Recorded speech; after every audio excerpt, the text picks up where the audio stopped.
NDC নিয়ে বাংলাদেশ প্রেক্ষিতে আমরা আলোচনা করি দুই ভাবে। একটা হচ্ছে যে আমাদের জন্য এটা বাইন্ডিং না, এবং আমরা আমাদের যে ইকোনমিক মডেল এটা কার্বন ইন্টেন্সিভও না, আমরা খুব অল্প কার্বন ইমিট করি,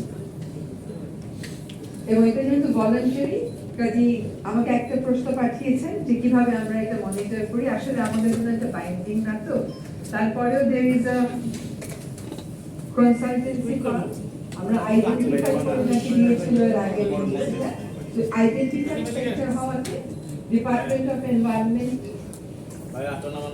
বেশ কনফিডেন্ট যে তারা এনডিসি যেটুকু মানে আনকন্ডিশনাল সেটা তারা 2030-এর মধ্যে মিট করতে পারবে, অ্যাড্রেস করতে পারবে। এখন আমরা লো কার্বন ইন্টেন্সিভ বলি বা যেটাই বলি না কেন, আমরা এনভায়রনমেন্টাল পারফরম্যান্সে আমাদের র্যাঙ্কিং হয় 180টা দেশের মধ্যে 179 নম্বর। আমাদের বায়ু দূষণে আমরা হই শীর্ষ। বেশ কয়েকজন আমাকে ফেসবুকে